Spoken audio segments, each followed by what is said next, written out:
जब आप मैं उलमा से मुखातिब हूँ और तलबा से इन जुमलों में ख़ास तौर पर,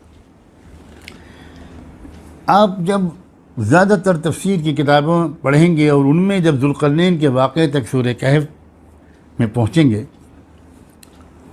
तो पहले तो आप ज़ुल्क़रनैन की शख्सियत की तलाश में भटकेंगे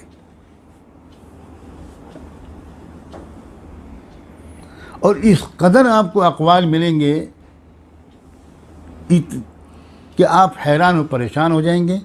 और मैं खुशखबरी सुनाता हूँ कि इंशाअल्लाह किसी नतीजे तक आप नहीं पहुँचेंगे। मैं बहुत सफाई से अर्ज़ करता हूँ, पिछले 40-45 साल से अल्लाह ताला ने अपनी किताब में थोड़ा बहुत गौर करने की तौफ़ीक़ अता फ़रमाई है। मैं शिद्दत के साथ इस मसलक का दाई हूँ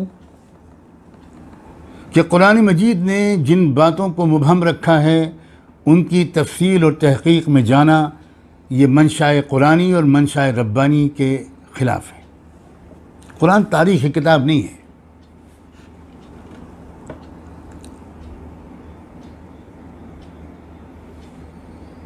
हमारी तवज्जो मरकूज़ होनी चाहिए उस मकसद की तरफ जिस मकसद के तहत अल्लाह ताला ने कोई वाक़या कुरान में बयान फरमाया।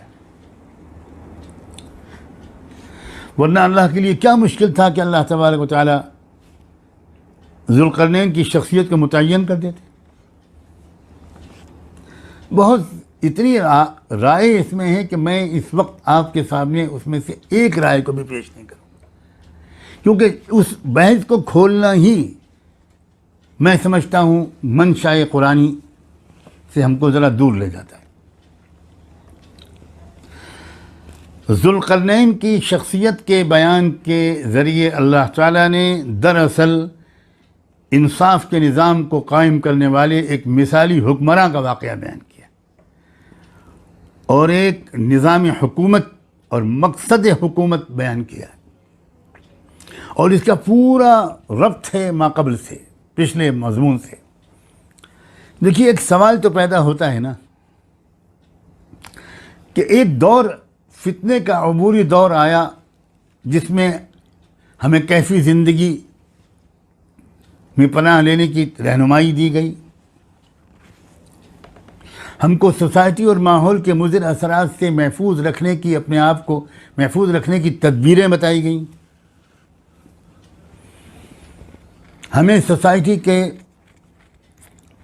से अपने आप को दूर रखने के जो मुज़िर असरात है, दूर रखने के मुज़िर असरात, सोसाइटी के मुज़िर असरात नहीं, सोसाइटी से अपने को काट लेने के मुज़िर और नुकसानदेह असरात से बचने की तदबीरें भी सिखा दी गई। हमें ईमान और अमल सालेह के बेहतरीन नतीजों की एक मिसाल भी हमारे सामने आ गई। तुम अपने आप को जुल्म और कुफ्र को अगर बदल नहीं सकते तो जुल्म और कुफ्र के निज़ाम के मुज़िर असरात से अपने को बचाने की जो कोशिश कर सकते हो करो। तो जब तुम वो सब कर गुजरोगे जो तुम कर सकते हो तो अल्लाह फिर वो करके दिखाएंगे जो अल्लाह कर सकते हैं। ये सबक दिया गया। लेकिन सवाल ये है कि कभी तो फितने का दौर ख़त्म होगा। फितने दज्जाल के ख़ात्मे के तो हमको बिशारतें दी गई हैं कि ये फितना भी ख़त्म होगा, ये मिटेगा, दज्जाल मारा जाएगा। दज्जाल ही नहीं मारा जाएगा, दज्जालियत मारी जाएगी, सिस्टम बदलेगा। ये भी कहा गया कि जिस तरह पूरी दुनिया में पहले जुल्म फैला हुआ था और ज़मीन जुल्म से भर गई थी, उसी तरह दज्जाल के ख़ात्मे के बाद फिर उस मिसाली हुक्मरां के ज़रिए जिसकी रहनुमाई अल्लाह की तरफ से होगी, जिसको महदी कहा गया, उसके ज़रिए से पूरी ज़मीन में निज़ाम अदल कायम होगा। इस हद तक कायम होगा कि ज़मीन उस तरह इंसाफ से भर जाएगी जिस तरह पहले वो जुल्म से भरी हुई थी। तो अब एक सवाल ये पैदा होता है कि आखिर इस हुक्मरां का तर्ज़ हुक्मरानी क्या होगा, पूरी दुनिया के अवाम के साथ इसका बर्ताव क्या होगा, इस हुक्मरां के मशागिल क्या होंगे, इस हुक्मरां का गवर्नेंस स्टाइल क्या होगा। और मैं फिर अर्ज़ कर रहा हूँ, सूरह कहफ में माजी के वाक़यात के आईने में मुस्तक़बिल की पूरी सूरत हाल के बारे में हिदायत दी गई हैं। तो ज़ुल्क़रनैन के वाक़े के ऊपर गौर करते वक्त कुरान के तालिब इल्मों को न ज़ुल्क़रनैन की शख्सियत की पहचान पर अपने वक्त और दिमाग को लगाना चाहिए। ये तो दरअसल फितने के दौर के बाद, जुल्म के दौर के बाद इंसाफ के निज़ाम को कायम करने वाले हुक्मरां का मंशूर रखा गया है। एक हुक्मरानी की शान, एक हुक्मरां की मिसाल, हुक्मरां को किन चीज़ों की ज़रूरत पड़ेगी, हुक्मरां को निज़ाम अदल के कायम करने में किन उलूम की ज़रूरत पड़ेगी, किन उलूम के माहिरीन की ज़रूरत पड़ेगी, और उसको कितने खुले दिल के साथ पूरी दुनिया के इंसानों के साथ बर्ताव करना पड़ेगा, ये सब कुछ बताया गया है इसमें। इसलिए मैं पहले तो मेरा ख्याल था कि मैं कुछ थोड़ा सा ज़ुल्क़रनैन की शख्सियत के बारे में 2, 3, 4 कुछ राय पेश करूंगा, फिर मुझे ये लगा कि ये ना, बिल्कुल नहीं, मुझे किसी किस्म की कोई राय नहीं पेश करनी चाहिए। हाँ, जो तलबा हैं जिनको शौक़ है कुछ चीज़ों को मालूमात के लिए पढ़ने का, वो पढ़ लें। मौलाना अब्दुल माजिद दरियाबादी ने 2-3 सफ़े के अंदर, 2-2.5 सफ़े या उससे भी कम में बहुत से मुफस्सिरीन क़दीम और जदीद की राय नकल कर दी है, हालांकि वो ख़ुद उनमें से किसी राय से मुतमईन नहीं है।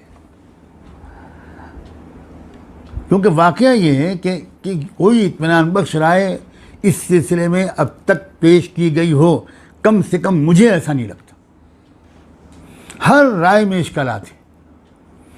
बहुत ज़बरदस्त तरीके से सबसे मजबूत राय जो आती है वो सिकंदर की आती है, अलेक्जेंडर जिसे कहते हैं, और फिर आके फंस जाती है बात यहाँ पर आकर कि तारीख़ के बयान के मुताबिक अलेक्जेंडर मोमिन नहीं था।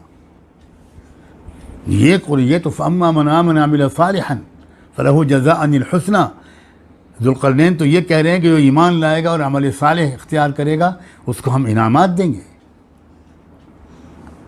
तो वो तो दाई ईमान है, और अलेक्जेंडर दाई ईमान तो नहीं था।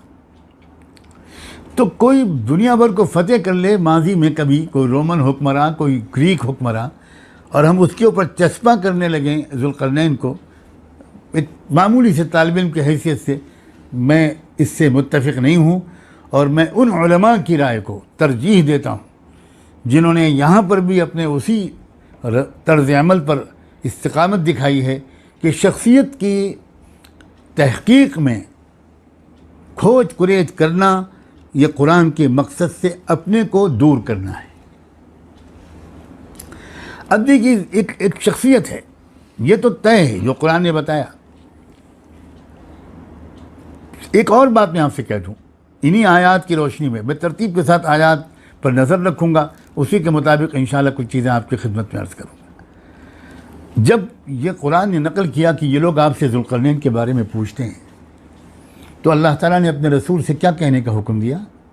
कुल सअतलू अलैकुम मिन्हु ज़िक्रा।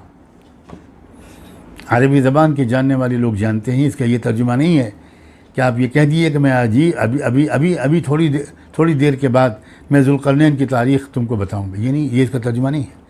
अगर ये कहना होता तो अरबी ज़बान में ये कहना चाहिए था कि कुल सअतलू अलैकुम ज़िक्रहू, मैं उसका तज़किरा सुनाता हूँ। मिन्हु ज़िक्रा और ज़िक्रहू में बहुत फ़र्क है।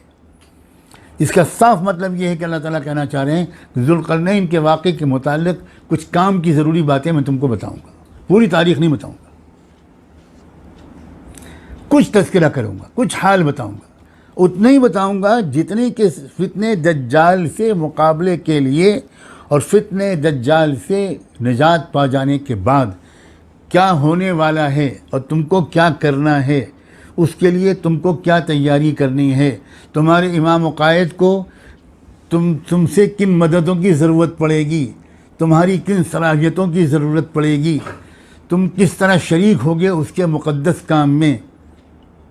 गुर्बत और जहालत और जुल्म मिटाने के लिए वो तुम्हारा हुक्मरान पूरी दुनिया के सफ़र करेगा, और उस वक्त उसको तुम्हारे माल की ज़रूरत नहीं होगी। ये ज़बरदस्त इशारा है। उसको तुम्हारी ह्यूमन रिसोर्सेज की ज़रूरत होगी। फाइनेंशियल रिसोर्सेज की उसको ज़रूरत नहीं होगी। उसको तुम्हारे तुम्हारे तुम्हारी जो सलाहियतें हैं, टेक्निकल सलाहियतें, प्रोफेशनल सलाहियतें, इनकी ज़रूरत पड़ेगी। अब ज़रा देखिए कि क्या हुआ, इन्ना मक्कन्ना लहू फिल अर्द। अब इसका मतलब ये हुआ कि फितने दज्जाल से निजात के बाद एक ऐसा हुक्मरान इंसानियत को मिलेगा जिसकी आलमी हुकूमत होगी। और मैंने कल परसों इशारा किया था कि बिल्कुल एक नया वर्ल्ड ऑर्डर कायम होगा। आजकल के हालात बहुत तेज़ी के साथ उस तरफ जा रहे हैं, मगर वो वर्ल्ड ऑर्डर नहीं होगा जिसके कायम करने की कोशिशें शैतानी और दज्जाली ताकतें इस वक्त कर रही हैं, बल्कि वो वर्ल्ड ऑर्डर कायम होगा जो निज़ाम इंसाफ पर मबनी होगा और जिसका कायम करने के लिए अल्लाह ताला एक ज़बरदस्त ताकतवर क़ुव्वत फ़ैसला रखने वाली शख्सियत को, इंसानियत को अता करेगा।